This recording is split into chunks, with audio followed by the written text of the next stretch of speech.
All right, so let's get started. I have to see, I just have to pull this up. Hang on one second.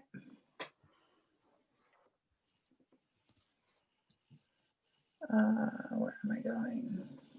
Drive.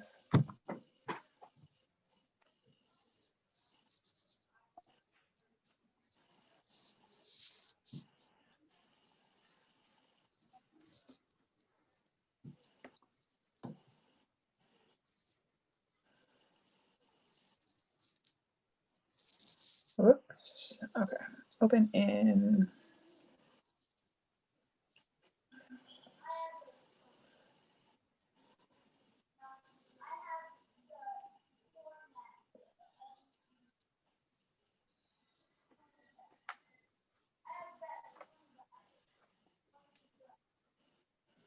All right, here you go. The review should be popping up. So if you have not already, make sure you sign up for your final exam. All of you should have done that already. It's in that module, week 15 module. And you also have access to the review. All right, so hopefully you worked on the review a little bit before tonight. We're going to go through some. I picked some out to do, and we'll just kind of go. If you guys have any questions, you can stop me. If you already did a lot, this might just be kind of checking your work, making sure you did it the right way, or making sure, that the way if you did it a different way, our numbers match or our answers match. I will post the key after that, right after this. And that's basically it. If you want to practice anything, it's best to kind of go back and practice the things we've done. So don't look elsewhere. If you have your book, you can look in those chapter reviews. If you practice the practice problems again, or if you do any of those collected worksheets, those are all going to be good study resources for you. Before we start, does anyone have any questions on the final? I have a question. I did complete this review in its entirety just before class. Okay. And I don't, unless it was like a really easy question, I don't recall, but I noticed, I'm not seeing it. Exponents, I don't think we're on it. Maybe, I don't recall though, but would that be an indication that that may not be on the final? So what I will say is yeah, so PEMDAS, you could see PEMDAS. Well, you see exponents in number 5. So if everyone wants to follow along and kind of mark or, write what it is. Oh, yeah. Number 5, that's an exponent one. An example of a PEMDAS one that you might see, order of operations. Oh, that's what I meant specifically. Number 7. Oh, yes. Looking through.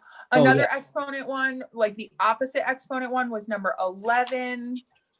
And that might be it. So yeah, like exactly what you're saying, like I'll double down on it.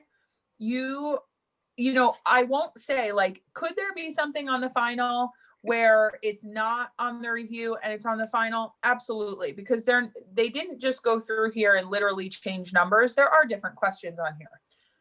Could there be something on here that's not on the final? Absolutely. But what I want you to pay attention to is the volume. You see that there's one PEMDAS questions. Don't come back and yell at me and say there were 2 order operations questions on the final and you said there's only one on the review. That's absolutely true. And that absolutely could be the case. But what will be true is if you look at it, there's one PEMDAS question. Whereas if I go through and I look towards the end, you see, and they do jumble it around a little bit. There, certain ones pop up again, in the middle of it. But if you look, probably, 32 kind of could be seen as like that percents decimal fraction. 33 is the rate, 34 is the unit rate, 35 is the best buy, 36 is a percentage. So you see that right there, like 4 or 5 of them were percentages. And then if you jump 39, 40, and 41 are all have to do with that percent decimal fraction. So you see that they're much heavier, and that's not even, okay, I flipped to the next page, 42, 43, 44, all percent problems. You see that, oh, and 45 as well. So you see, like, I was able to name like 10 or 11 that had to do with percents versus the one on the order of operation. That's kind of by design.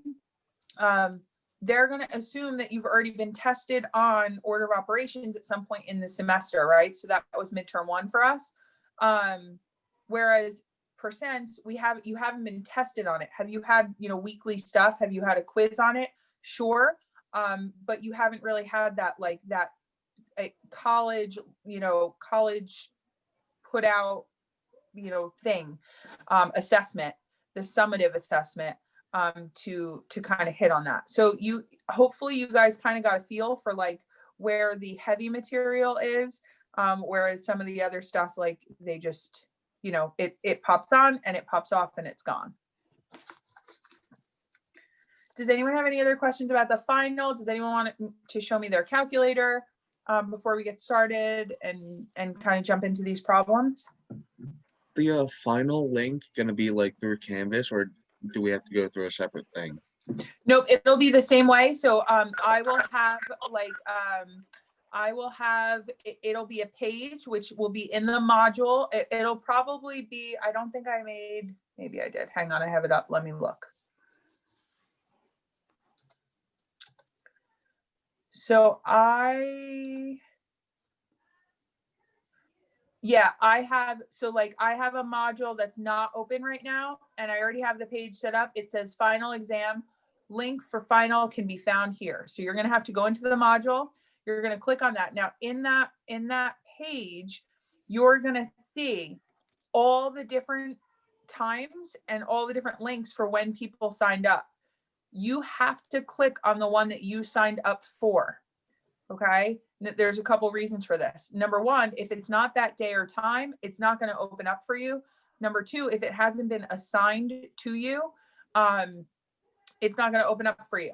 So you, right in there, it has like the dates listed. It'll just have that link. The links will probably be there in the next couple of days, but they won't be open. So even if you click on it, you won't be able to get in. You will be able to get in as soon as the clock strikes whatever time you're taking it. So if it's 8 a.m., at 8:01 or even 8 o'clock, you'll be able to go in and click that link and it will open up for you. It'll bring you right to the honor lock process, which it's going to be the exact same thing as what you did midterm 1 and midterm 2.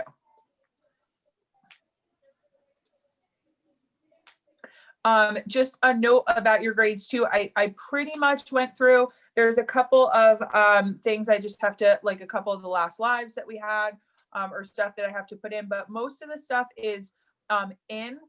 There could still be a couple changes depending on like when I look through everything, and I see, like, I know the first exam, that was like our first, process with honor lock. Even the second one, like looking at overall, like if there is an anomaly in your grades, that will be taken into account. Like, if something happened during honor lock, or your grade really dipped somewhere, I'm going to look at everything and make sure everything looks like okay in the grade book.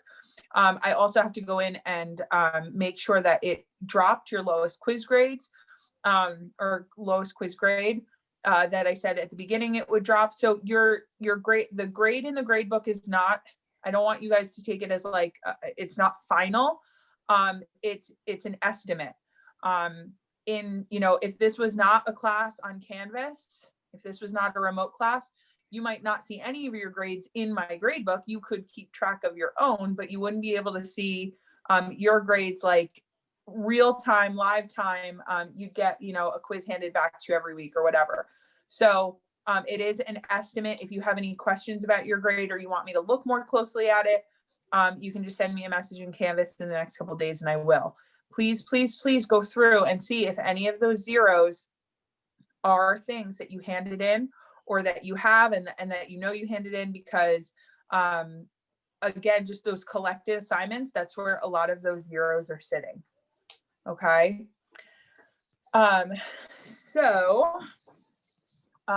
Let's get started. Let's look at what we have here. For number one, we want to underline the digit that occupies the given place. Remember what I said, on this final, you will be allowed to use your multiplication chart, choice of the 20 or the 31. I'll make sure those are both posted right in that, in that last module, what you're allowed to use. You are allowed to use a ruler too, if you know, lining things up on that multiplication chart. What I would do is if there's any, you're not allowed to come in with any notes, but if there's any notes that you keep really fresh in your mind, and then as soon as you sit down and kind of use one of those scrap pieces of paper to write that, maybe the place values would be. So you have to remember that the 100,000, it goes ones, tens, hundreds, thousands, 10,000s, and 100,000s. So the 100,000s is the 8 all the way to the left, which is answer choice A. Okay.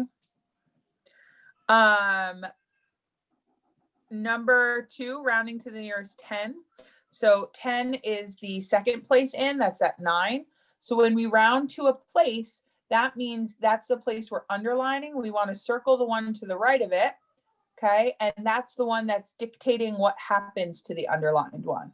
So the 6 rounds the 9 to a 10, but we can't write the 10 there. So really we have 6, 7, comma. The 9 or the 10 now rounds or bumps the 7 up to an 8. So we have 6, 7, comma, 8, 0, 0, because anything that's underlined or to the right becomes just a 0. So we have 67,800, and that's letter choice D. For number 3, this jumps a little bit. This goes to what we were working on last week. We have a rectangle, and it's 29 by 100. So I would draw a picture for myself. Remember what we said about rectangles? If it's on the top, it can also be on the bottom. And if it's on the left, it can also be on the right. Perimeter is going to be all of those outside sides added up. So we have 100 plus 100 plus 29 plus 29. And when we add those up, we get 258. They all were feet. So I kind of looked at that, even though I didn't say it when I was going through my key. I looked to see if the units, if there was any difference in any of the units, because I don't want them to be able to trick me with that. Okay, so I made sure that they were all feet to begin with, and they were. Okay, look at that first answer choice, 129. They're banking on you seeing those two numbers, 129, adding them up, and just running with it because your eyes connect with that answer choice A, and you're thinking you're done. But don't get tricked. Remember to look at all of your answer choices, because then even D has the last two values, 5 and 8, but you really want B as your choice. Okay. Any questions on those three, or I'm going to scroll down, or I'm going to clear it and scroll down. All right. Then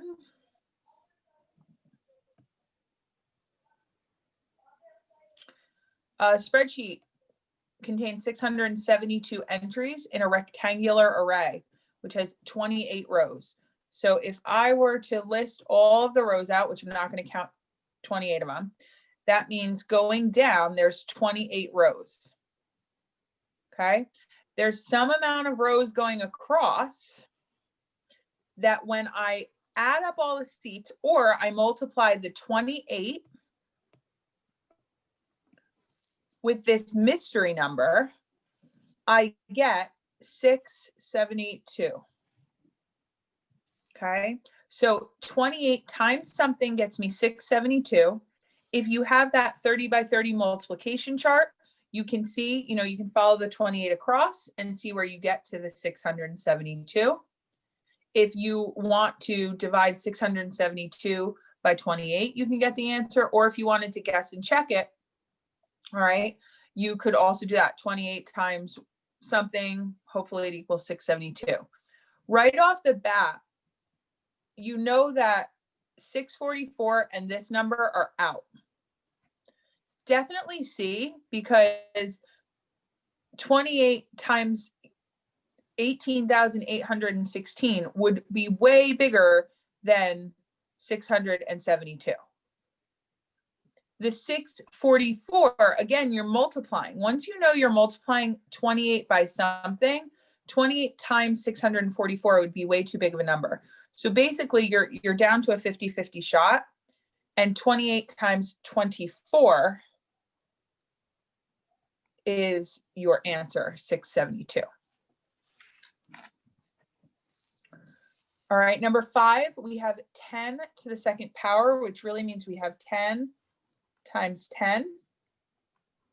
Remember, it's not 10 times 2. Okay, and 10 times 10 is 100, which is answer choice C. But again, look, good, wrong answer. 20 is letter choice A. So they wanted you to see that 10 to the second and do 10 times 2, but you know better, you know it's 10 2 times, 10 times 10. All right, following that, remember, now you could do this a couple ways. If you took your calculator and you did 10 to the 9, all right, now you have 4 functions, so you're gonna have to sit there and go 10 times 10 times 10 times 10 times 10, 9 times. You're gonna see what you get. But remember, the other way to do this is count up the zeros. So it's going to be 10 to some power, and the power that it's going to be is the number of zeros there. So there's 3, 6, 9, and a 10th one. So this is 10 to the 10th power. And remember, that trick only works with tens. So you can, raise that to or really anything with zeros at the end. But if you have, 1 and then followed by a bunch of zeros, you can do 10 raised to some power, which is letter choice D. Number 7 is our order of operations. So if we're looking at, parentheses, exponents, multiplication or division, and then addition or subtraction left to right, multiplication and division comes first, which means we're going to do the 15 times the 22, and we're going to get 330. So we are really adding 28, oops, I wrote 29, 28 and 330. And 28 and 330 gives me 358. And that is letter choice C.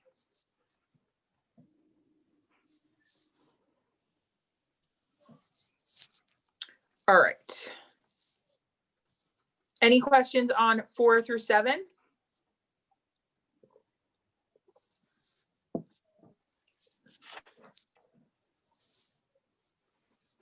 All right, so we jump to number 8, which is a really good one to know how to do on here.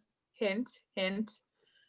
Number 8, I would really, really know how to do this. And it's probably, if I had to choose, one of the more challenging ones on the entire review. Okay, so this jumps off of what we did last week in the geometry section.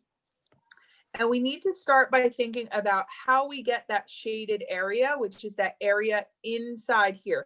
This is like the pool problem we talked about. We want to find the area of the concrete around a pool.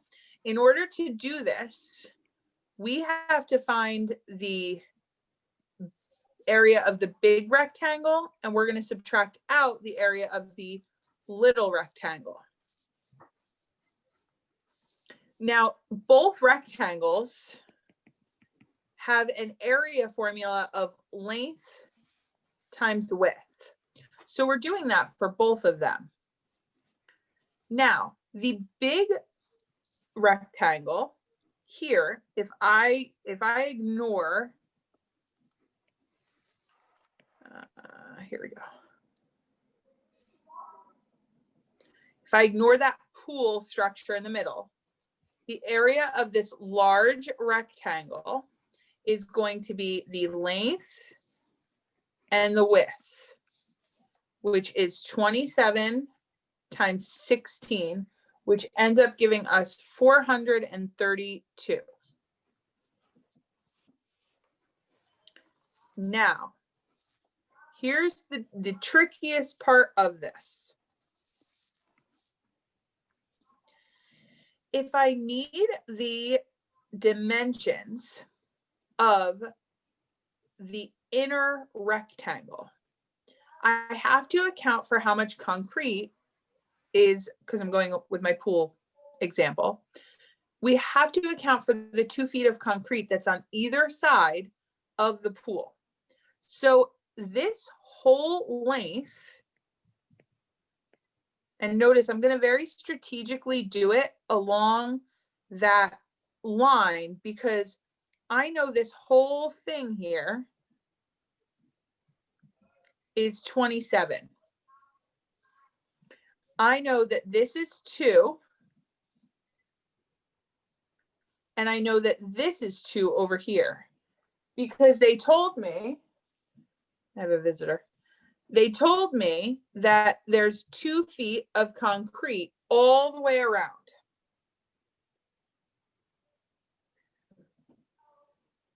So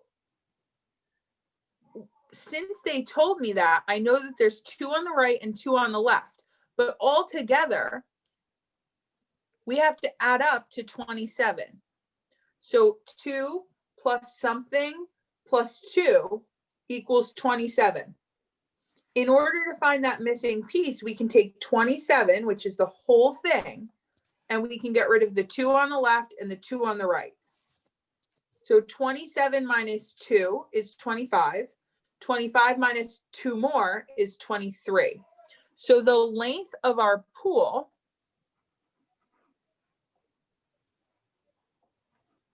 is 23 feet. Okay, now we have to do the same thing going up and down. If we look at this all the way from the top to the bottom is 16 feet. But we know the top gray is 2, and we know the bottom gray is 2 more. So what's that middle section? So now we have the whole thing is 16, but we have 2 on the top and 2 on the bottom. So 16 for the whole minus the 2 on the top is 14, minus the 2 on the bottom is 12. So we get 12 there. So now our dimensions for that inner rectangle are 23 by 12. So we're going to multiply those together because we're working towards the area, and we get 276. And I have to remember that I'm subtracting, okay, because I'm taking that middle section out. And 432 minus 276 is 156. And that is letter choice A. Again, square feet were our units for this whole thing. So that did not, that didn't affect what we were doing. Does anyone have questions on that one?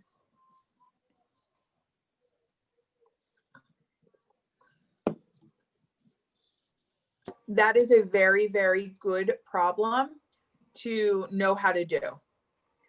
All right. So even if you, you keep the diagram and you just pick another number for 27, pick another number for 16 and practice that one again with new numbers. That one's a really good one to practice. That was definitely very helpful, that explanation. Will there be, like in this case, we subtracted, is there like problems where it'll be like something else, like not the pool scenario? There could be, and I don't mean to be purposely vague like that. Remember, your two options are either the subtraction or the addition. How it's going to look different is the addition isn't going to have a hole per se, or it's not going to have a donut look to it. Okay, The addition one would look something like that, where you literally have two shapes that have been pushed together. Okay. when you find each one separately, like, And add them together. Yes. Okay. Yep. So again, your two scenarios are addition, where you have two shapes pushed together, or subtraction, where you have one shape placed on top of the second shape, creating that donut hole effect. so in that scenario with like the cone shape, that would be for area, that's adding. And then the area for the pool scenario is subtracting, because like you're taking away where the pool is. Correct. Yep. That's exactly it. Okay, I would definitely know how to do the one with the subtraction with the pool looking one. okay. All right. So number 9, we have 4 planes and we experience the following delays. We have 19, 23, 11, and 15. We want to know the average delay. So remember, average is when we add up all of the numbers that we have and we divide by the number of, delays, or the number of donuts, or the number of tests that we have, right? So for this one, we're going to add 19, 23, 11, and 15. When we add those up, that gets me 10, that gets me 8. So that's 18. I carry. Again, don't human error this. Make sure you if and when you can, check over your work with the calculator. Okay, so you could put this in your calculator: 19 plus 23 plus 11 plus 15. You're not going to get any more points on a multiple choice test. Not like doing it all by hand or doing it by calculator. 2, 3, 4, 5, 6. So we have a total of 68 minutes. Notice that answer is there waiting for you to pick it. However, average is a 2-step problem where you add them all up and then you divide by how many there are. So 68 divided by 4, and I get 17. Very good. Now, you have to remember too, average is not, it's not going to make sense. Like if you weigh 19 or 23 or 11 or 15, if you're saying like, what's my average going to be? Like if I'm walking into a place and I'm thinking like, okay, about how long am I going to have to wait? It wouldn't make sense if person A weights 19, person B weights 23, person 11, person 3 weights 11, and that fourth person weights 15. It's not going to make sense if I wait 68 minutes, right? It's going to make sense that I wait somewhere between 11 and 23 minutes. Your average has to be between your smallest number and your biggest number. So getting 68, you're not done yet, because 68 is not between 11 and 23. It has to be between those numbers. And 17 minutes is. So realistically, just looking at this problem, as soon as you saw the word average and you looked at the numbers that you had, you could have gotten rid of 69 and you could have gotten rid of 68, because those two numbers don't fall between 11 and 23. So again, now you're down to a 50-50 shot. Any questions on that one? I have to scroll to get the rest of them.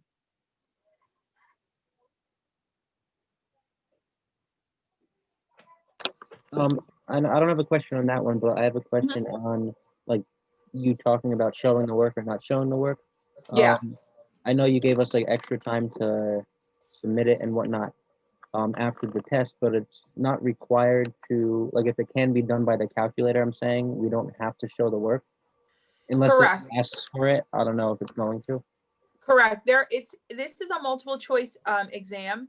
If you would like to send me your work, just as you have been all semester, I find value in that because I like even if this is a multiple choice test, even if you get the answer wrong, I still value your work.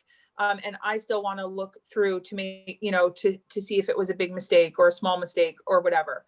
At this point, the first two midterms, it wasn't optional. This one is optional. You do not have to. However, in the past, like if this were a face to face, if this were face to face, I would collect all of your work for me to look at. Okay.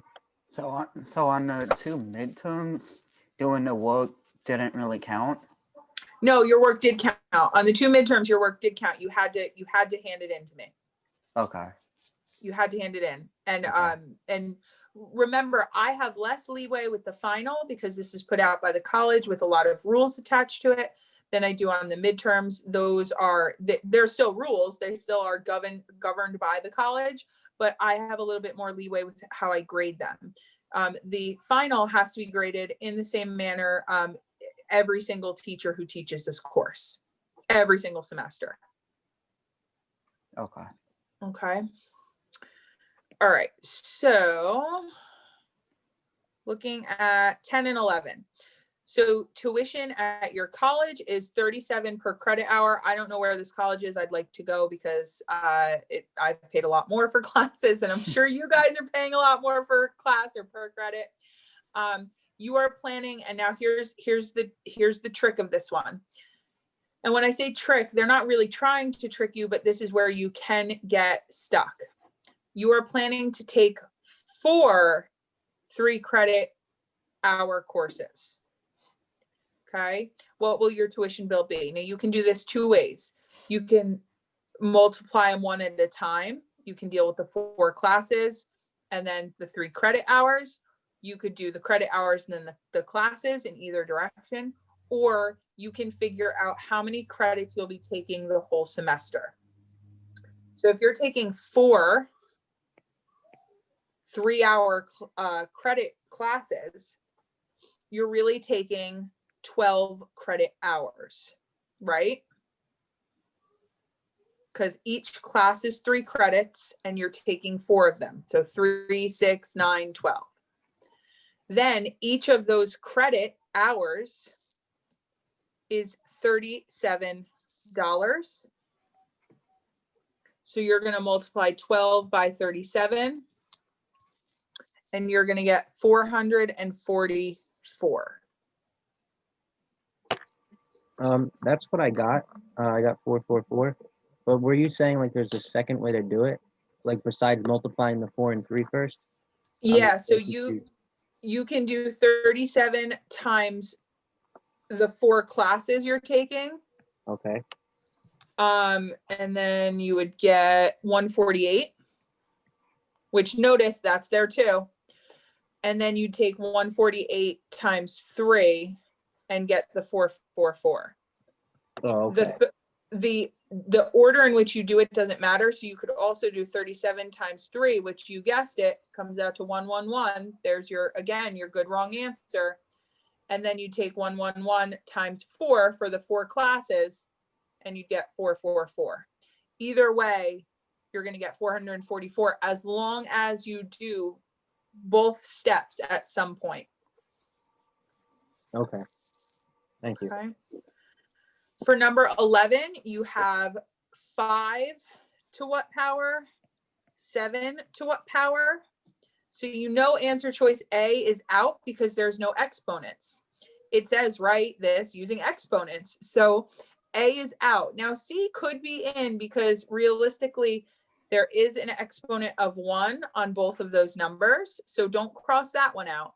But with the 2 times 5 and the 3 times 7, that's just a multiplication problem. You didn't account for the exponents. So 5, you have 2 of them. 7, you have 3 of them.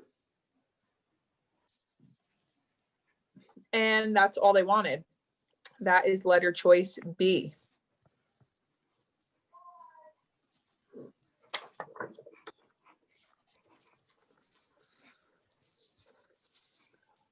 All right, looking at the next one, the next page. This is factors. So we're finding all the factors. So you can do this a couple ways. I highly suggest you write it out because if you just look at all those numbers, it's very, very easy to miss one. It's very, very easy to not get this one right. And this is a totally doable question. Don't get this one wrong, okay? So, and there will be one like it. So you have 72 and you want all the factors. So you want 1 times 72, 2 times 36, 3 times 24, 4 times 18. 5 doesn't work. 6 times 12, 7 doesn't work. 8 times 9. All right, so looking at that, just, I mean, if you count up 1, 2, 3, 4, 5, 6, 7, 8, 9, 10, 11, 12, 2, 4, 6, 8, 10, 11. C is out. 2, 4, 6, 8, 10, 12. That one could be in. So if you know that that has 12, you know B above it has too many numbers. And right there you see 5, which we knew didn't work because it doesn't end with a 5 or a 0. So B is out. 1, 2, 3, 4, 5, 6, 7, 8, 9, 10, 11, 12. So it's between A and D. And now you just have to kind of find which number is either missing or shouldn't be there. It's easier to do that when you are looking at your list and kind of seeing which ones you're missing or which ones you have. You see letter A, it does not have the 8 and it does have the 14. 14 doesn't appear on my list, 8 does appear, which means yes, the answer is D. Cool. Okay. Number 13, 2 is the only prime even number. 50-50 shot there. Remember, prime is going to be all your numbers that are only divisible by 1 and themselves. It can't be any even number except 2. Composite is going to be if you can figure out any factor of a number other than 1 in itself, it's going to be composite. Prime factorization of 252, you are going to factor tree it, right? So it's an even number. I'm going to start there. That's going to be 2 and 126. 126, I'm going to cut that in half again. I'm going to get 2 and 63. 63, I know is 7 and 9. Now, if you look like, oh, are we done? Are we done? Well, you can start, you can actually get an answer if you wanted from this point, and I'll tell you why in a sec, but you do have to continue with the 9 to go 3 and 3. So you have 2 2s, you have 2 3s, and you have 1 7. So 2 2s, 2 3s, and 1 7. Now, realistically, once you got to here and saw that you only had 2 2s, based on the answer choices, you were done because the only one with 2 raised to the second power, meaning I have 2 2s, was A. D didn't even have 2s, so that one was gone right off the bat. C and B, you don't have 4 or 3 2s. So answer choice A, it is. Any questions on 12, 13, 14? You see that this is an important topic too, because 12, 13, 14, and 15 all have to do with factors, primes, you know, the combination of the two. You said for composite, it was, it has a factor other than one in itself. Correct. And what was the definition for the prime? Like only divisible by 2 and what? I missed that. No, only divisible by 1 and itself. 2 is the only even prime number that you'll ever have. Oh, okay.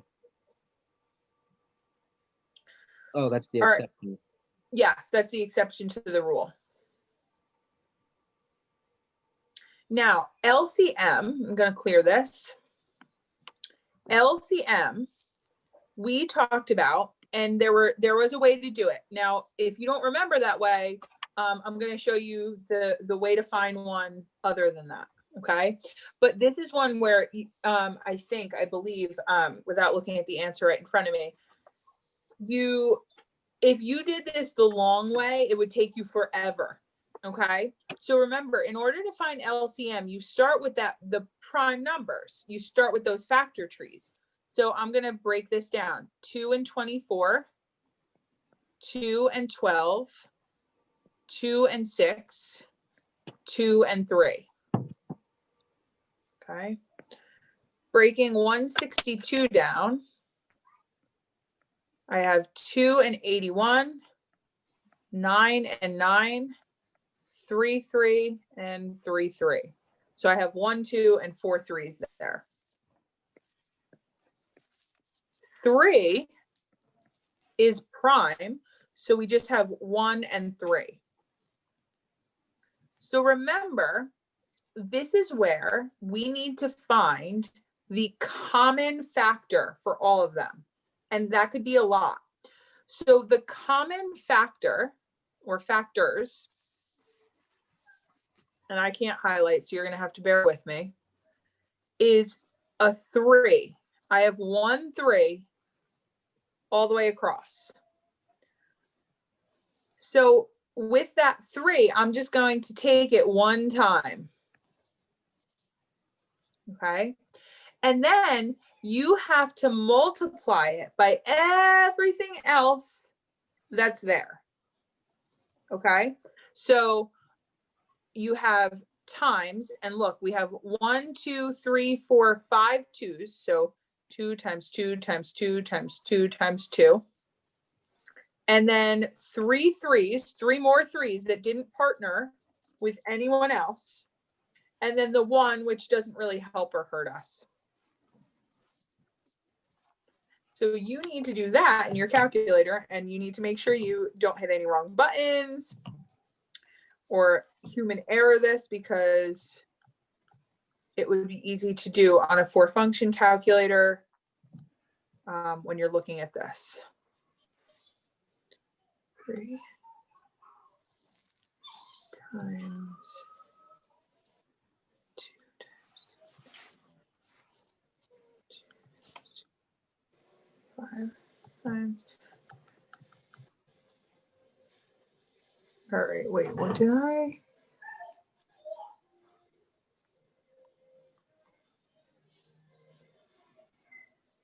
I'm getting an extra 2 somewhere. Hang on.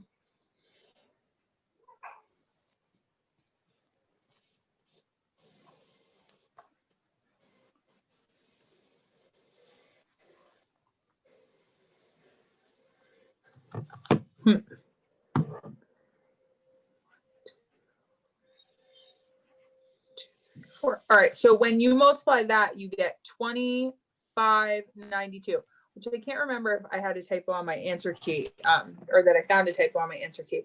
But either way, there won't be any errors on the test. Don't worry about that. But you get 2592 when you multiply all of those. Now remember, the other way, and this would be kind of why you don't want to use the other way, is remember that you're talking about multiple. So, 48, the second multiple of it would be 96, the next. Then you could do the same for 162. 162, you double that, and you get 324, and on and on and on. And then the reason why you really wouldn't want to do this is because you have to do that for 3 as well. So 3, 6, 9, 12, on and on and on.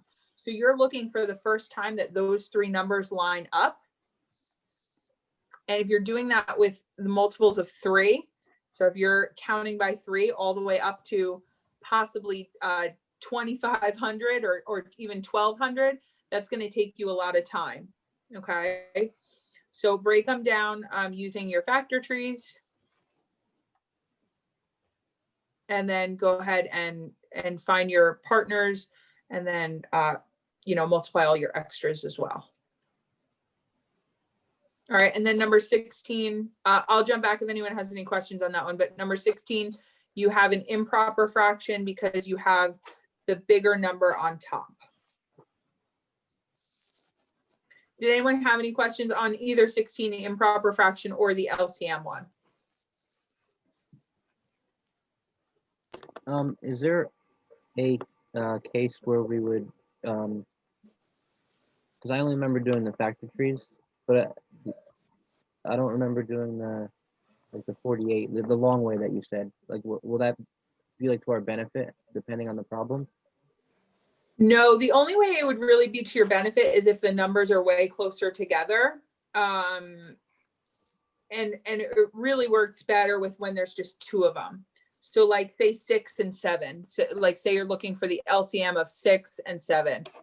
If you start listing these out,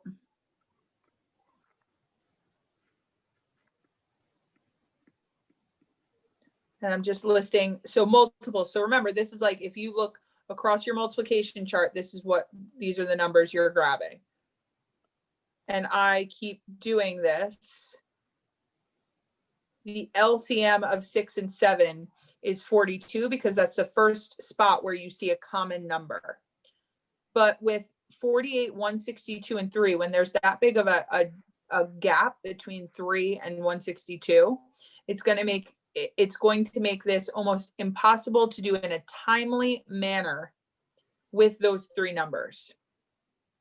And that's what you're looking at, because remember, there's 33 questions, you have 75 minutes.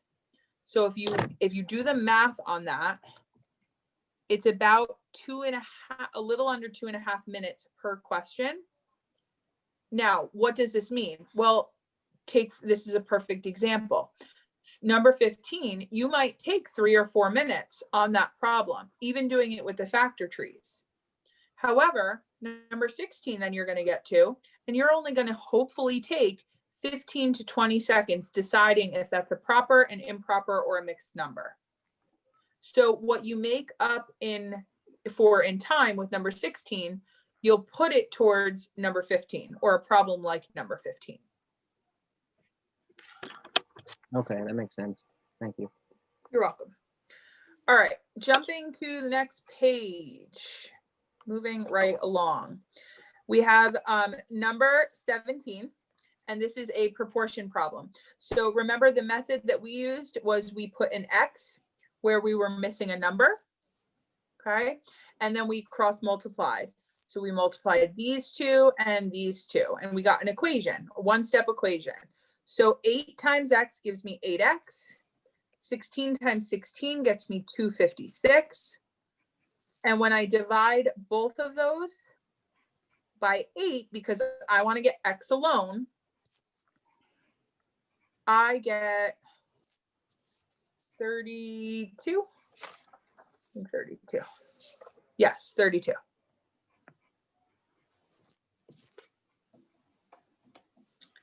Now, for number 18, we did a lot of work with fractions, but ultimately, if I want to arrange in increasing order, I'm using my calculator. So remember, fractions, it simply means to divide. Okay, so I'm going to do 5 divided by 7, and I'm going to get 0.714. I'm going to divide 4 by 5, and I'm going to get 0.8. And I'm going to divide 7 by 9, and I'm going to get 0.777 repeating, because the 7 goes on forever. Increasing order means least to greatest.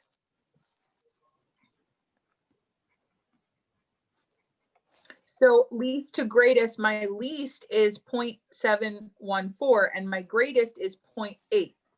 So that means I want to start with the 5/7 and I want to end with the 4/5.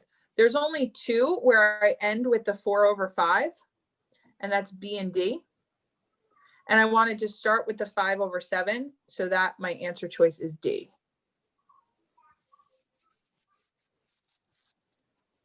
All right. Does anyone have any questions on those two? If not, I'm going to scroll down for number 19 because I think I need a little space. Yeah, I have a quick question. For number 17, I think I did that one a different way. I didn't use like the 8x.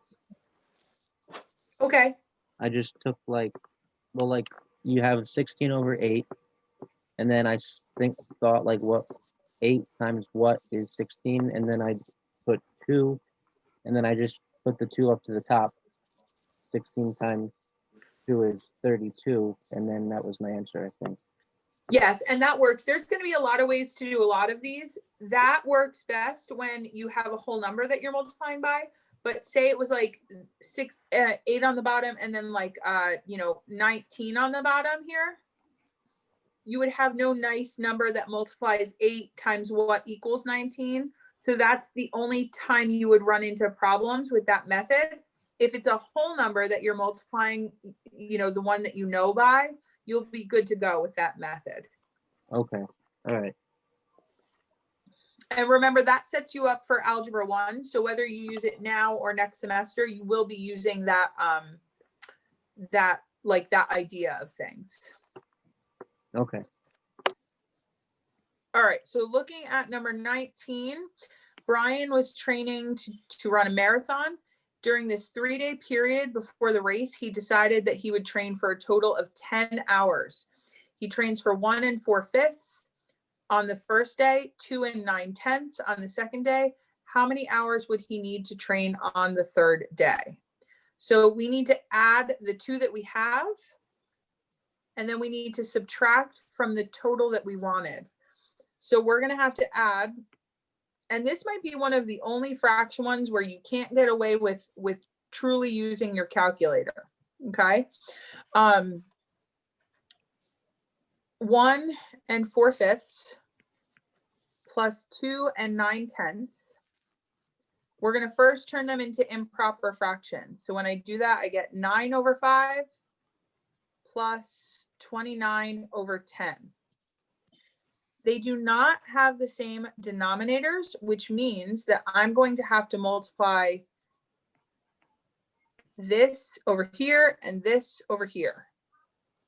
So over on the left, I multiply 10 on top, 10 on bottom. On the right, I multiply 5 on top, 5 on bottom. And when I multiply those fractions, so what I mean by that is when I multiply these and when I multiply these, okay, I'm going to get 90/50 plus, and I will use my calculator for 29 times 5 because I don't know it off the top of my head and I don't want to mess it up. 145/50. And I get 235/50. Now I'm subtracting that from 10 because I want these 3 days to add up to 10. Day 1 plus day 2, plus day 3 equals 10 hours. Okay, not 1 plus 2 plus 3 equals 10, but day 1, day 2, day 3 equals 10 hours. So if I know this one and this one, ultimately I have to find the third one by subtracting the other 2 away from it. So now if I do 10 minus 235/50, I have to make this into a fraction.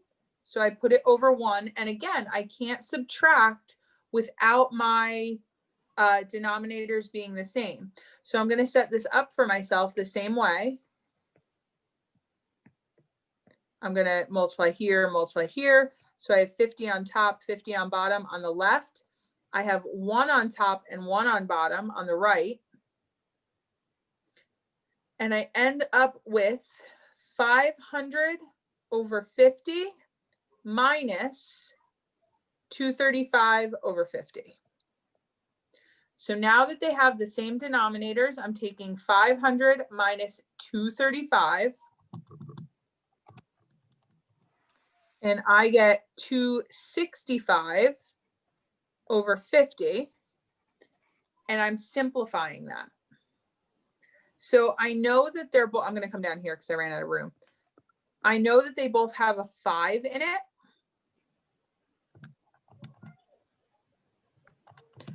So I can write this one on top as 53 times 5. I can write this one on bottom as 10 times 5. The 5s cancel out, and it gives me 53 over 10. Okay, so 53 divided by 10.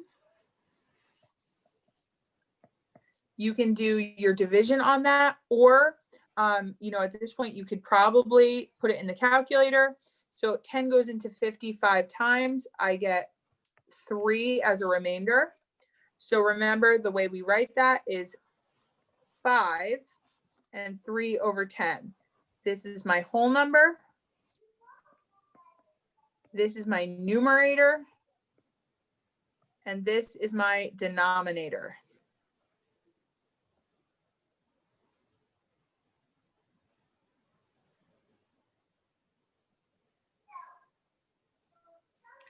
Any questions on that one? That one is another one, like there's a couple on here that are doozies. I would call that one of the doozies. That's a big doozy. Yeah.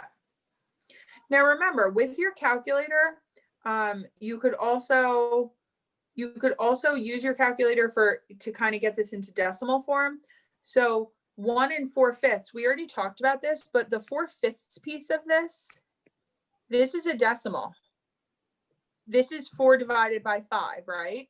So really that's 1.8, because 4 divided by 5 is 0.8, and we have 1 in front of it.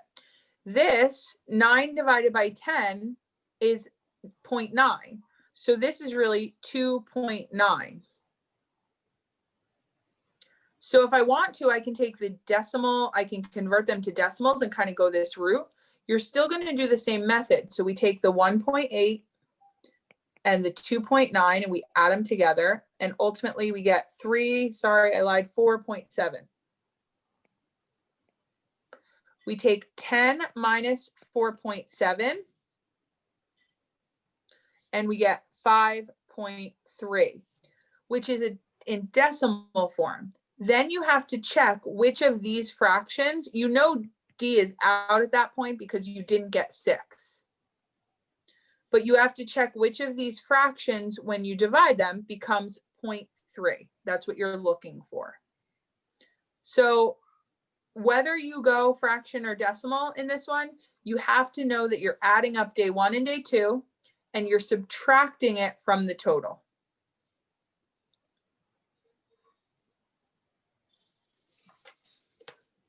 Any questions on that one?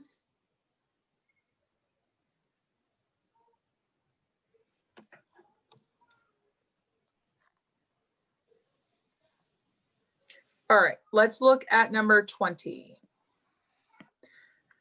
So we have this map that on the map, we're going to do inches over miles. Okay, so on our map, scenario 1 is that 1 inch is equal to 20 miles. We want to know how many miles are in 4.5 inches. Now, again, we have a hard time putting fractions into like fraction within a fraction. So what you can do, again, 1 divided by 2 is 0.5. So this is really 4.5 inches. So if I have 4.5 inches, I'm going to put that on top. I'm going to put my X on the bottom. And this would kind of be an example of like where, you know, as soon as you add in the fractions or the decimal piece to it, it becomes a little bit more complicated. So I'm going to cross multiply. And I'm going to get 1x equals, and I do 20 times 4.5. And I get 90. If I divide both sides by 1, because 1's what is attached to my x, I still get 90. Because anything divided by 1 is going to be itself. So my answer choice is A.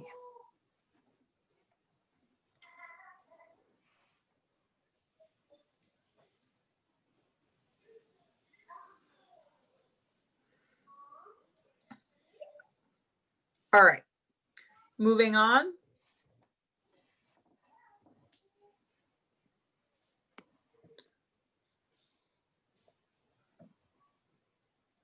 Okay, okay. The floor of a rectangular room needs to be tiled with 1/3 foot square tiles along a 10 and 3/8 foot wall. How many tiles will be needed along that wall? Okay, so you have, oops, you have this wall that's 10 and 3/8 foot. Every 1/3 of a foot, you are going to put a tile. Okay, so if you have 1/3 foot tiles, how many tiles fit in 1 foot? So here's 1 foot. Let's just play with that for a minute. You have 1 foot. Each of the tiles is 1/3 of that. So that means how many tiles can you fit in your foot? You can fit 3, right? Because 1/3, 1/3, 1/3.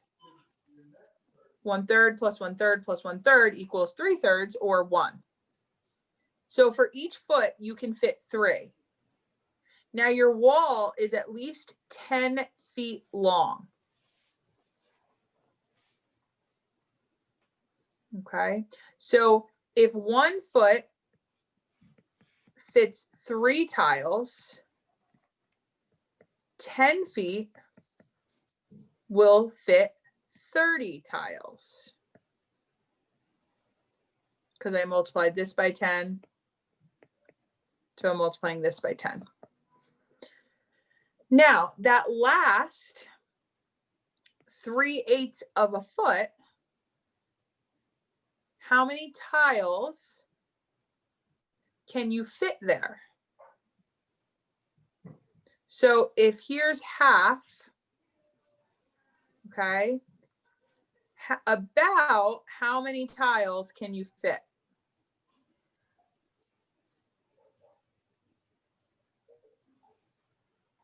Can you fit a whole one? Yes, right? Because there's your whole tile. So it's going to be 30 plus this 1 plus this little bit. So your answer is going to be 31 and 1/8 tiles. Definitely can't be 3. Definitely not going to be 33. So your answer choices are really between B and C. Can you fit another tile after that, those 30 or not? And the answer is yes.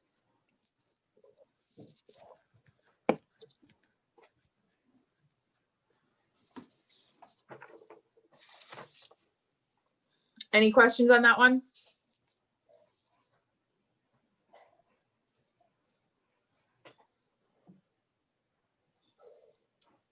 All right, let's move on. Number 22, this is your tens place because it's your first place after the decimal.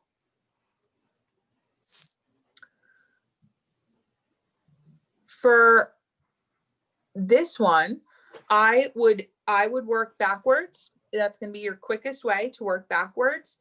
The rule, you cannot divide by 0. You can never have 0 on the bottom, so that one's definitely out. For all these other ones, you're going to check in your calculator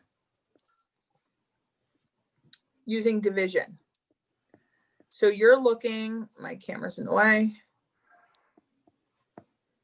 For which one, when you divide it, gives you 0.6. And the answer is C. 3 divided by 5 gives you 0.6. Questions on those two?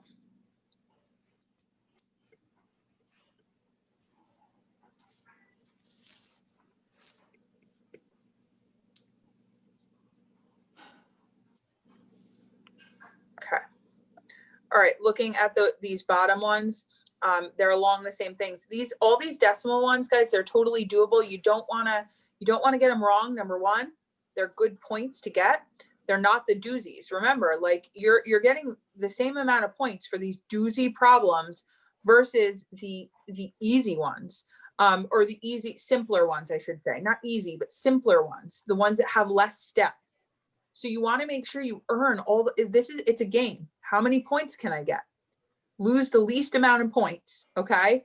So when you do this, you want to, don't waste your time on those couple of doozies and then miss a bunch of these that take a lot less time and don't frustrate you as much. So remember, the decimal means and, okay? So this 7 and, you're good with all of them. So you cannot simplify anything or cancel anything out yet. Remember our rule for our decimal after. We take that number and what do we put it over? We put it over a 1 and however many digits there are. So there are 2 digits. I'm going to put that 2 zeros on the bottom. So this is really 7 and 99 100ths. So that is 7 and 99 hundredths. Okay, so if you don't necessarily remember the place value, know that you've done this problem in that you can say 99 over 100. I know I need 2 zeros on the bottom because I have 2 decimals past my decimal, or 2 places past my decimal. All right, so my answer is C. Same thing here. Remember, that means decimal. And means decimal. So if you have 100 on the other side or on the first side, and then a decimal, you cannot have this, you cannot have this, and you cannot have this. The only choice for you is letter C, 100 and 2/10. Any questions on those, or can we move it right along? Because I want to make sure we get to a bunch of these end ones. Okay. All right. Very similar here. A lot of these, we don't want to mess these up. 8.02.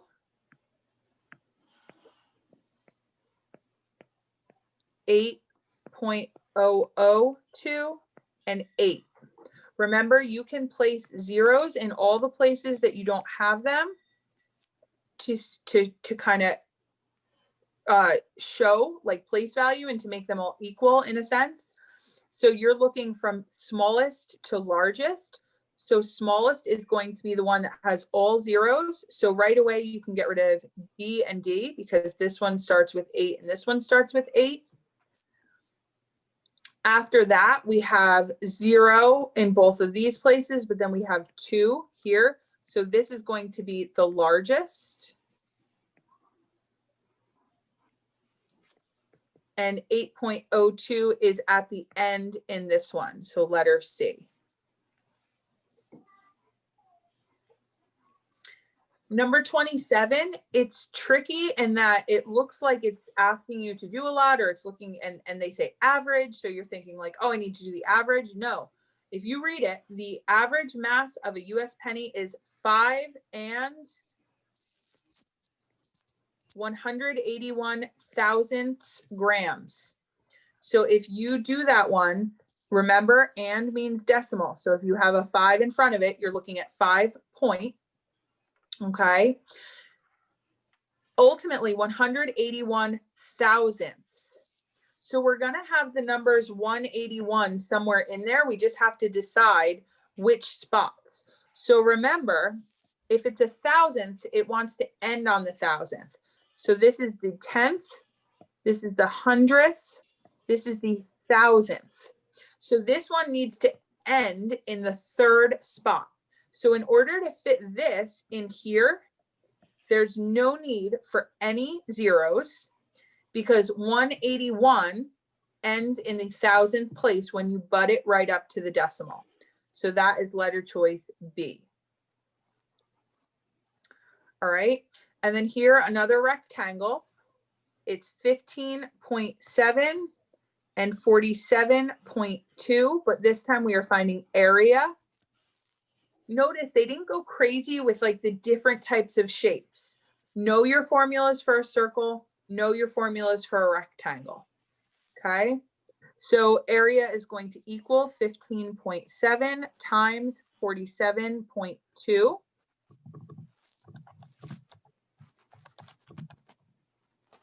And this is going to give you 741.04.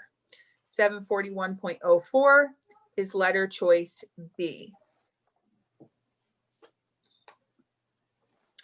Any questions on that one?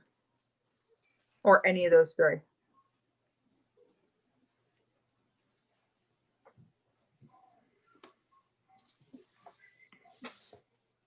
All right, looking down here, we're dividing 71 by 2. If you take the long way, you go 2 into 7 3 times. It gives you the 6. You subtract it, you get 11. 2 goes into 11 5 times. You get 10. You subtract it, you get 1. And then we add a decimal, add a 0, and bring it down. 2 goes into 10 5 times, and then we are done. We get 35.5, which is letter A. If you wanted, you could just plug this into your calculator. 71 divided by 2. Remember that the one that is outside will come second. Outside, down, all right, second. So all of those for division. The outside one will be the down one, will be the second one. And what I mean by down is if you wrote it in a fraction, this would look like this. It would be the denominator. So that is letter choice A. For this one, very, very, very, very doable question. You know off the bat, you can get rid of B and you can get rid of D. Because if you look at this, it has a 4 in front of it. So the only ones that start with 4 are A and C. Now, if you put in your calculator 17 divided by 32, you get 0.53125. We're rounding to the nearest hundredth, but so you do have to be careful because both of these are right answers, 5.3 or 5.31. They want nearest hundredth. Remember that hundredth past the decimal is the second place. So they, and the easiest way to remember that is when you're talking about hundredths, you're talking about money. Okay, so you're talking about money. What does money look like? Money looks like this. Money has dollars and it has 2 decimals after for the cents. So that's letter choice C.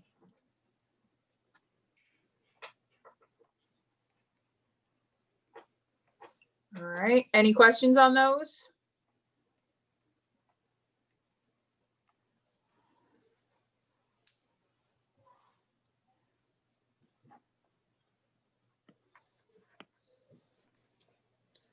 All right, looking at the next couple. If we look at the restaurant bill of $77.19 shared equally by 5 people, how much was each person's share? We're gonna divide it, and we're loving that we have our calculator, right? So 77.19 divided by 5. When you do that in your calculator, you get 15.438. Now be careful. We could why is that? Did it say it was shared equally by 5 people? Did I hit the wrong? I didn't hit the wrong button. Oh, there we go. Sorry. Duh. looking at this 15, you can definitely get rid of A and B. Then you're looking at C and D, and it's not really even close. This 8 rounds this up, but again, you had this 4 that had to stay like that. So the answer choice is D. So all you have to do is round it to the highest number. You round it. So if it's 1, 2, 3, 4 or 0, it stays. The next number to the left stays. But if it's 5, 6, 7, 8, or 9, it bumps that next number up. So the 3 turns to a 4. Okay. So number 32, you don't necessarily, you have to kind of know something about baseball for this one. If you watch baseball, if you know anything about baseball, batting average is the number of hits versus the number of times at bat. So those are the two numbers they give you, 134 and 384. Yeah. In baseball, a batting average in the 3s is pretty good. You're not, if you've ever heard the term batting 1,000, all right, that's not realistic to bat 1,000. And usually in life, you're not batting 1,000. You're not getting that because it's to the thousandths. It's to the third. So you see that all 3 of them are to the third decimal place after. So you just divide that on your calculator. And if you count up how many times I've said that tonight, it's a lot. Okay. 0.3489. Now, why did I grab 1 extra? Well, because you're going to have to round this so that it's to the third spot. So remember, if you want 3, you always have to look 1 past it to see what the rounding was going to be.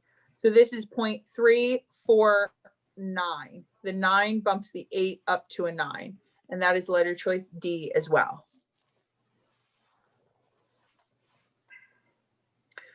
For number 33, we're just simplifying the rate. So essentially, remember, simplifying the rate is simplifying the fraction. So if I have 9 tests for every 63 students that I have, I just want to simplify that. So I can write the top as 9 times 1. I can write the bottom as 9 times 7.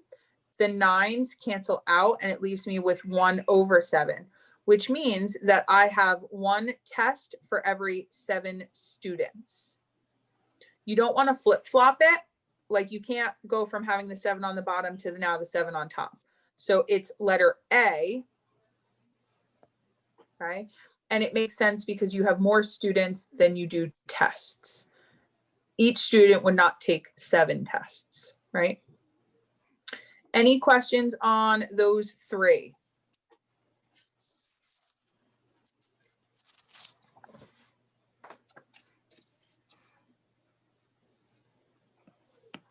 Okay, oops. All right, and this bottom one, it's a unit rate one. So unit rate, we know this is you going to the grocery store. So you have money always goes on top for this one. Remember, money always goes on top for unit rate or best buy, or unit price, I should say. So we have 5.23 and we're dividing by 2 and 1/4, but I can't put a decimal.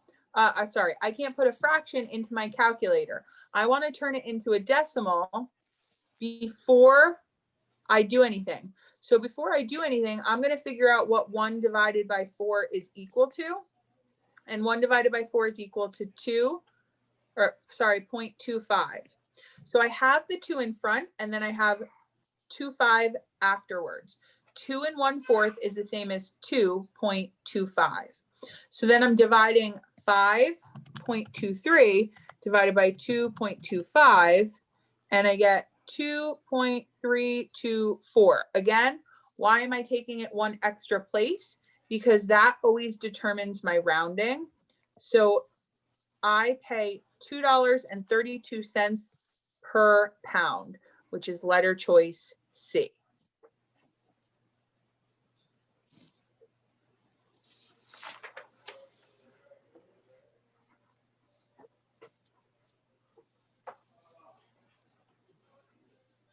Any questions on that one?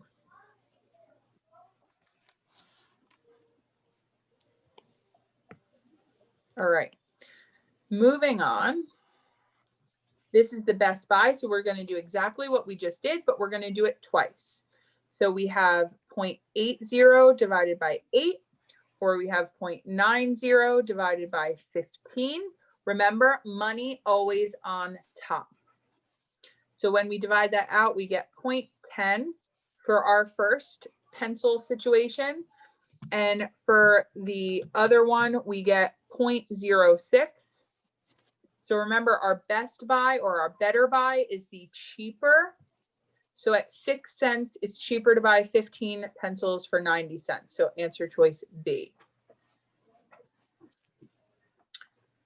At an advertising agency that employs 226 people, 90 employees receive 4 weeks of paid vacation a year. What is the ratio of those who receive 4 weeks of vacation a year to the total number of employees? The 4 weeks is extraneous information that they throw in there to throw you off. Doesn't matter if they receive 4 weeks, 8 weeks, 20 weeks, the whole year on vacation. Ultimately, you are writing a fraction for the number of people who receive it to the total number. So the number who receive it is 90. The total number of people employed is 226. You do have to simplify it.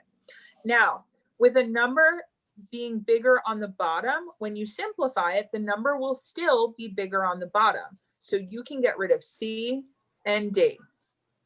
They're both even. So if I divide out a 2, I'm going to get 45 over 113. And that is letter choice B.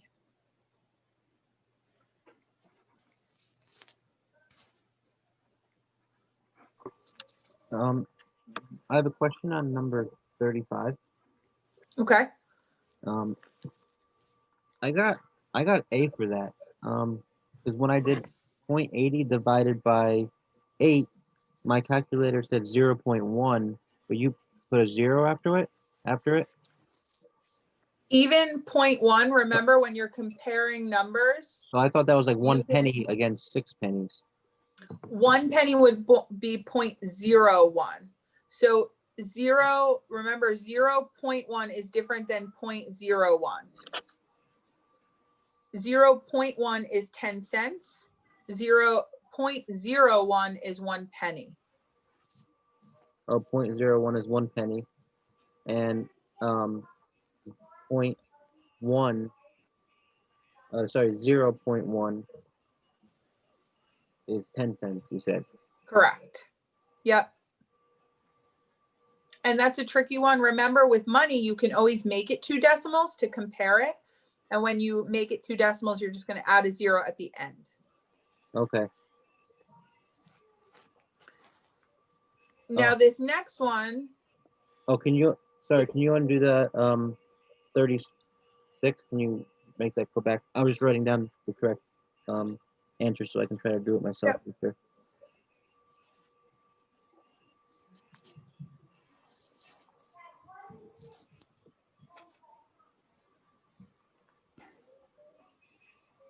All right, thank you. No problem. All right, so number 37, this is a situation like what we were just talking about.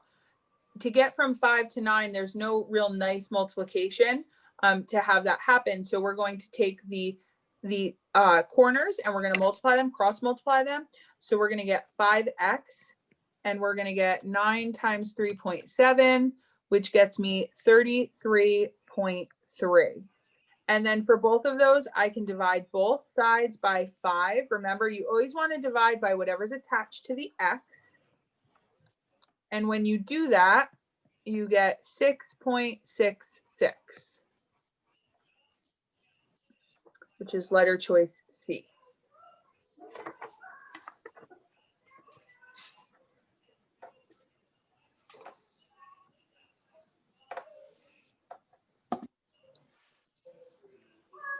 Any questions on that one, on 37?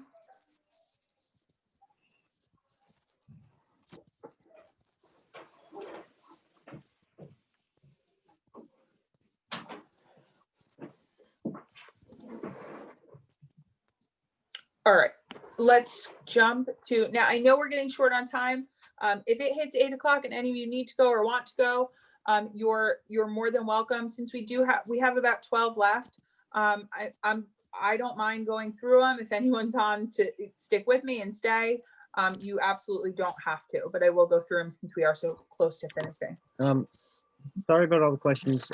But for number 36, you said B, which I see that, but did I just not simplify? Because I did not 90 divided by 226, and I think I got 68 over, well, my answer was 68 over 113.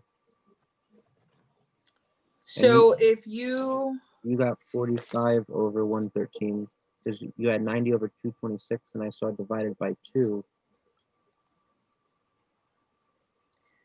so if you divide 90 by 2, you get 45. And if you divide 226 by 2, you get 113.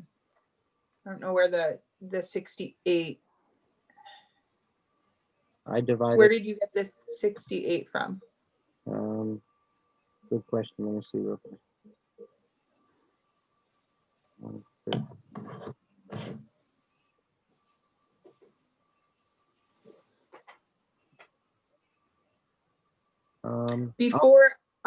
Before anyone jumps off, in case you want to, I'm just putting it out there. If you have any problems between now and the final, especially with the impending storm, if there's any issues, I mean, I think our final's way far enough after that, but if there's any issues with anything, God forbid there's, an emergency, whatever, remember you have the Remind system. Get in touch with me on Canvas, whatever, and we will take it from there. Don't panic. Technology wise, even without the snow, if anything happens technology wise with the final, we will figure it out. That's why, Honor Lock protects you as much as it protects me and us in the college. So if you are hopping off right now, good luck. And it was a nice semester and I enjoyed having all of you and all that good stuff. And I wish you all the luck on the final. All right. Ken, did you have something on number 36? Did you find No, the as far as 68? I see your correct answer, but I'll figure it out on my own to see where I went wrong, and I'll work it out. If I have any questions, I'll let you know. Okay. All right. So number 38 on Anne's bicycle, the ratio of pedal turns to rear wheel turns in second gear is 4:7. If her rear wheel turns 385 times per mile, how many times does she turn the pedal in 1 mile? So this is like a tongue twister for a very, very, basic problem that you had to set up proportion wise. You are comparing pedal turns to rear wheel turns, which sometimes for some reason is like a tongue twister to me. So pedal turns to rear wheel turns is 4 to 7. Remember, they always have to give you like one scenario where it's both numbers. For every 4 pedal turns with her feet, her rear tire is going to go around 7 times. That's what that means. Now, the next number they give you is rear wheel turns, and it's 385 times. So that's going to go down here. And we want to find out the pedal turns. So we want to find out that top number. And we're comparing per mile, 1 mile, everything's about 1 mile. So we don't need to worry about any kind of craziness going on otherwise. So we multiply corner to corner. So 7 times X is 7X. 385 times 4 is 1540. I divide both sides by 7 because again, we divide whatever's attached to the X, and we get 220. So that means there's 220 pedal turns, letter choice A, for Anne's bicycle. Now here's where we get into a lot of the percentage decimal fraction stuff. A serving of cooked white rice provides 5% of the daily value of an essential mineral. Express this percent as a fraction. So remember, we did all that practice on going each direction. You have to remember how to do it. And remember that your decimal is your home base. So if I have 5%, and I move my decimal to make it a decimal, I really have 0.05 because I move it 2 to the left. Now, when I make that into a fraction, I put a 5 on top, and I have 2 places after my decimal, so I put a 100 on the bottom. I simplify this, and when I simplify this, I have 5 times 1 on the top and 5 times 20 on the bottom. The 5s are gone. You're dividing them both by 5. And I end up with 1/20th, which is letter choice D.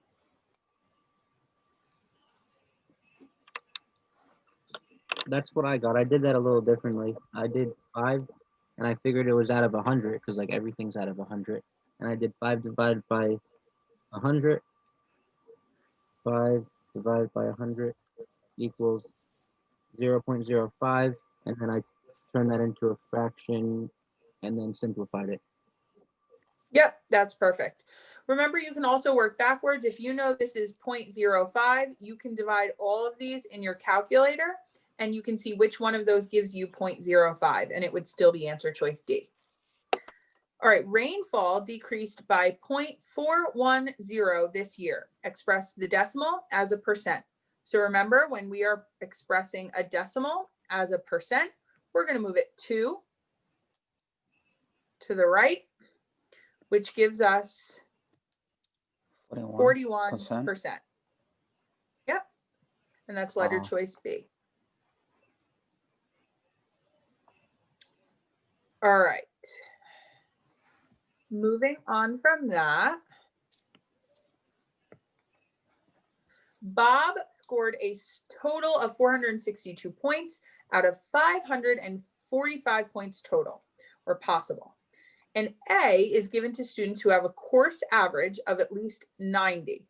Bob tells his friend that he has earned a grade of 90 in the course. Is he correct? Whoops, sorry. Okay, so we are basically looking at 2 scenarios. We're looking for greater than 90 to be an A. And we're looking at Bob, who has 462 out of 545. To find any grade when you're given a fraction like this, the moral of the story tonight has been divide. In your calculator, do 462 divided by 545. And when we do this, we get 0.847. Now, why am I taking it out 3? We talked about this in the percent week. You're taking it out 3 because ultimately we're in decimal land right now, and we want to go to percent land, which we just did one problem up. We move our decimal 2 to the right, and we get 84.7, and now we are a percent.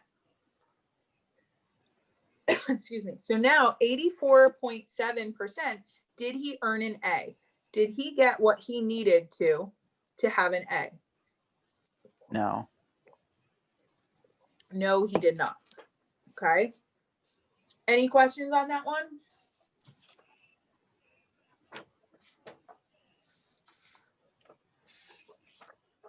All right, let's look at the next page. We're almost done, guys. All right. Not only with this, but with the semester. All right. What is 95% of 5,820? We're going to do this the way we did. We're going to make a little equation out of it using those keywords. So what means X? Is means equals.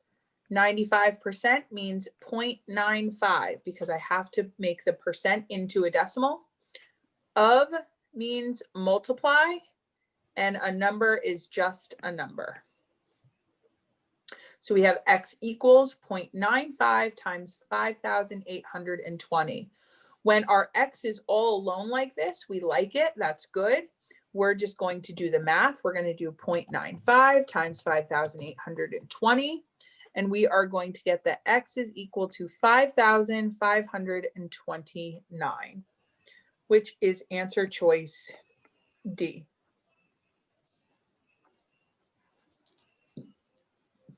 For number 43, we're going to do something very similar.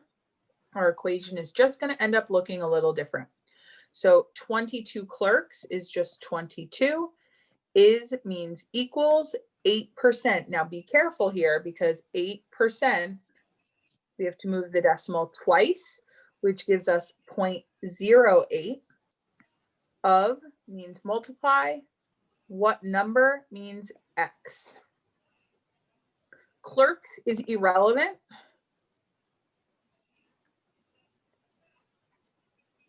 Okay, clerks is irrelevant. We're just looking again for those key words. 22 is 8% of what number? Okay, now for this one, our equation is different because our X is not alone. We need to divide on both sides by whatever's attached to my X.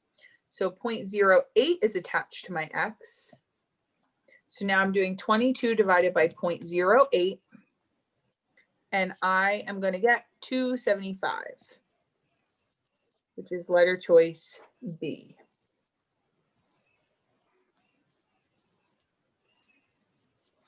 Any questions on those two?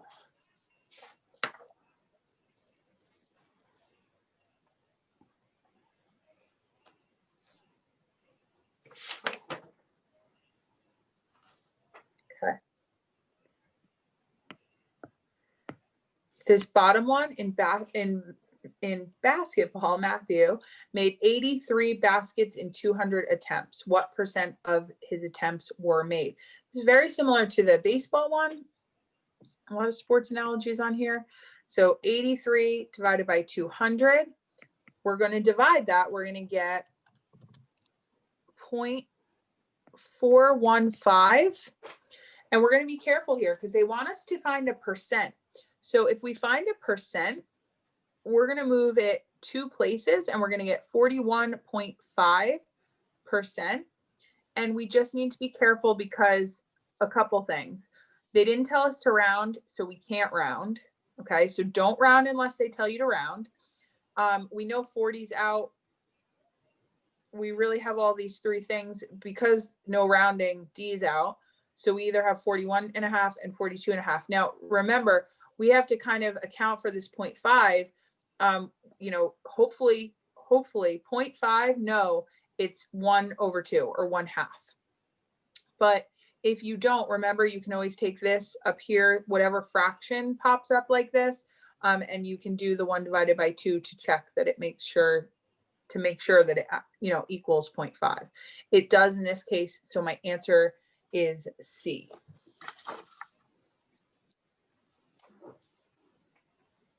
Okay. For number 45, this is, they make it really obvious that this is a different type of percent problem. So remember, this was where we used that formula, new minus original divided by original. Now, you know immediately if it's going from 20 to 4, we do not have an increase. So you can get rid of B and you can get rid of D. 20 to 4, we have a decrease. Okay. And when we plug in our new numbers or our numbers here, we get 4 minus 20 over 20, which really gives us negative 16 over 20. But remember, we're not going to get caught up in that because we already know it's a decrease.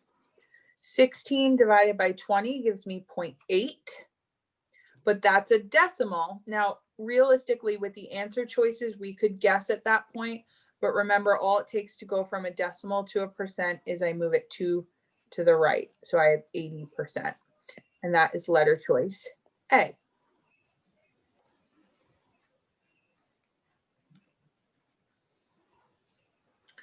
So change the given quantity to the indicated unit. We have 64 quarts and we want to go to gallons. So we have to remember how many quarts are in a gallon. So remember to study those, study that reference sheet. You can't use that reference sheet on it, but you can study from it. You can write anything down as soon as you go in.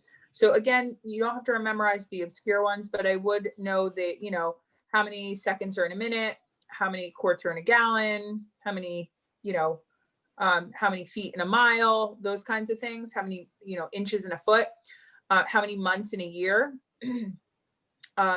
Those are like the big ones, the kind of the common or the prior knowledge ones. So if I have 64 quarts, I'm going to put that over 1, remember? And I'm multiplying by, I know that I want quarts on the bottom because I want the quarts to cancel out, which means I'm going to put gallons on top. I have 4 quarts for every 1 gallon. My quarts cancel out, leaving me only with gallons, which is what I want.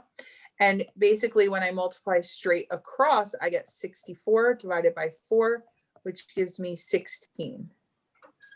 So my answer is D.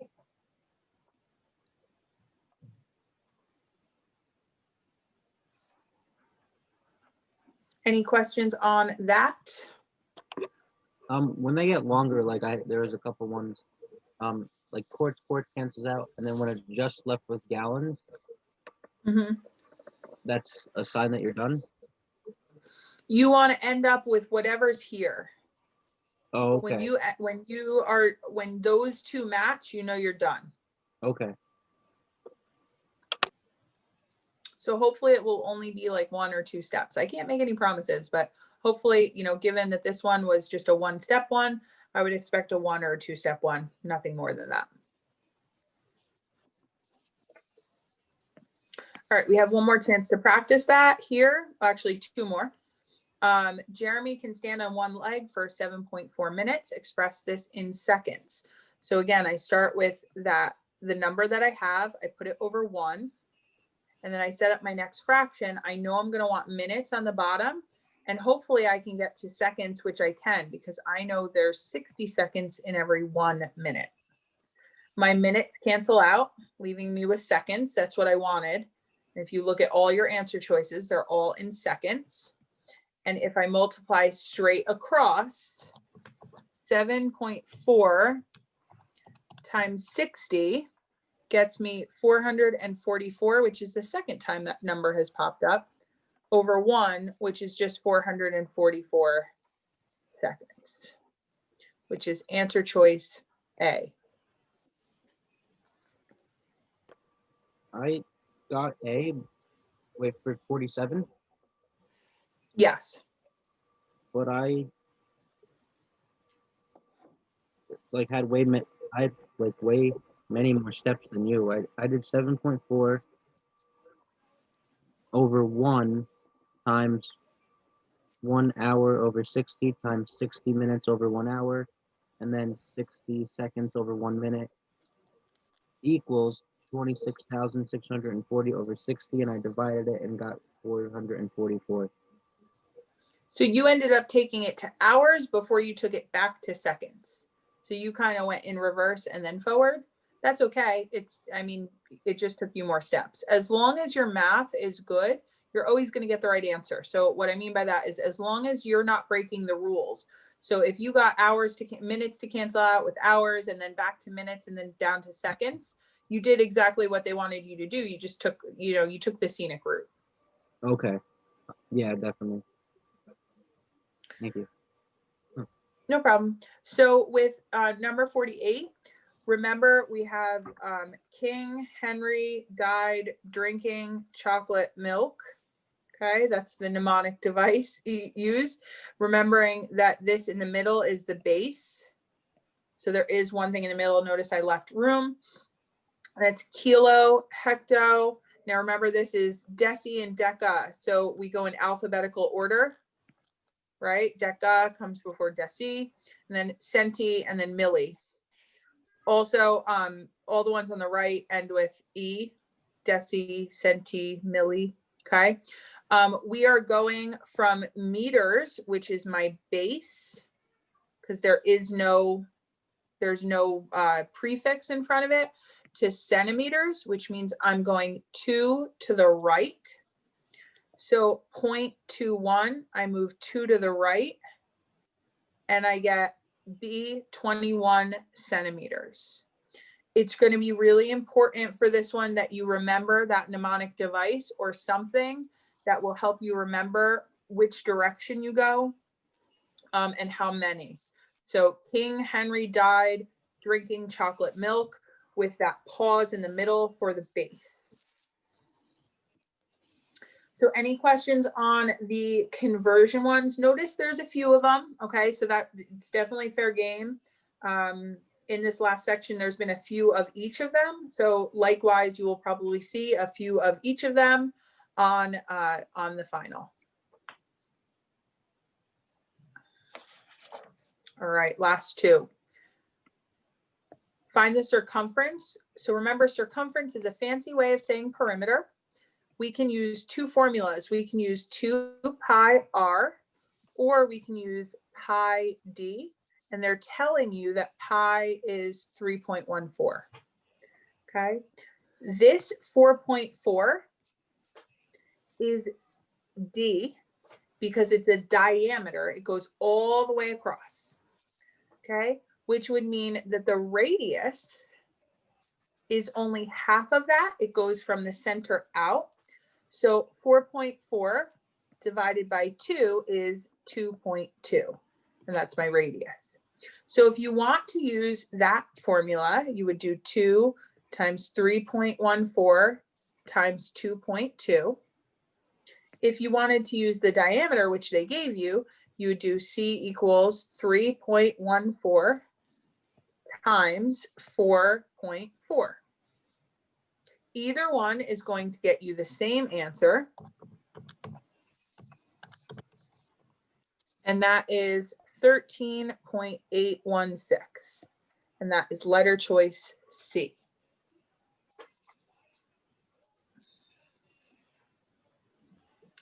Any questions on that?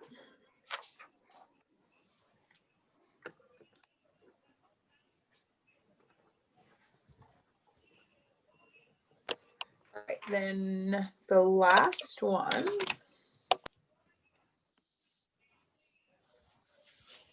is the square root of 121. Remember, all the square roots can be found, or all the perfect squares can be found on that multiplication chart along this diagonal.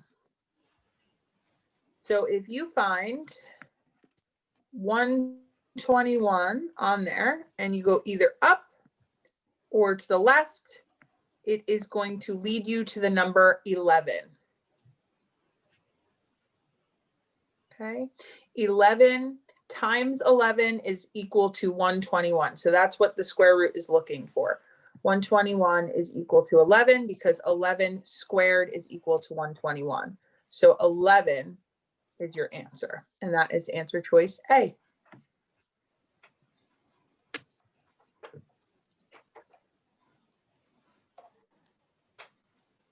Remember, you will have the multiplication chart on your final to use. Make sure you print it, make sure it's a blank one, make sure there's nothing on it. All right. Does anyone have any other questions for me? The final doesn't, Final it doesn't have What? 50 questions, right? has 33. Okay, I was gonna say 50 questions. No, that would be a lot in 75 minutes. It has 33 questions, just like this practice. Right. I have a question on number 49. Okay. I got C, but oh, it must be late. I forget how I got the right answer. But I see I did like 4.4 divided by 2, and I got 0.5, I think. But then 4.4 divided by then I have the equation C over pi d. C equals pi. I think I got C equals 8.8. So maybe I divided by, I'm forgetting what I did. Be careful. Two things. Number one, 4.4 divided by 2 isn't going to give you 0.5. It's going to give you 2.2. Make sure you didn't flip your numbers. You want to put the 4.4 in first. 4.4 divided by 2 is 2.2 I got. Oh yeah, I see. Okay. And then your formula C equals pi d. You said pi over d. Make sure it's C equals pi times d. C equals pi times d. So I got C equals 8.8. Does that make sense? No, it was 13.816. So wait a minute. Third thing, if you do 4.4 divided by 2, you have to plug that into the radius formula, which is 2 times pi times r. Okay. Because 2.2 is your radius. If you want to use the pi d formula, you want to use the 4.4, which is all the way across. Oh, okay. I see. So I would do 4.4 times 3.14. Yep.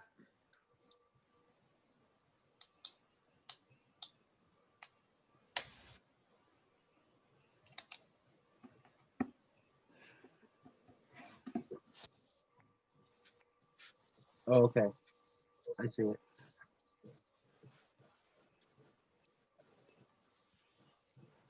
I think there was another one that I let's see, what number was it? Number 36. You said it was B. I think I see what I did. I have 90 equals X times 226 the whole. And then I made that 226 over 26, and I canceled it out, and I moved the 226 over 90. So then I got X alone, like you said. But that should still be 90 over 226, right? 90 divided by 226 equals, I got 0.39. Right. So if you divide all of your answer choices, which it's not going to be the bigger numbers on top because those are improper, those are greater than 1. So if you try A and B, when you do B, you're going to get that 0.39 whatever. Yeah, yep. So you don't want the 68.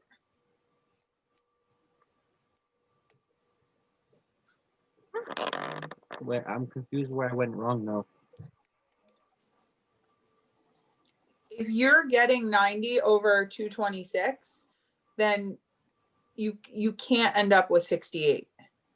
So I don't know what you did like between there. You have the 90 over 226, which is what you need.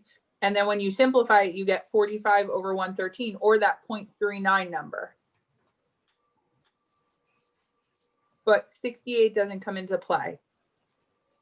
Oh, okay.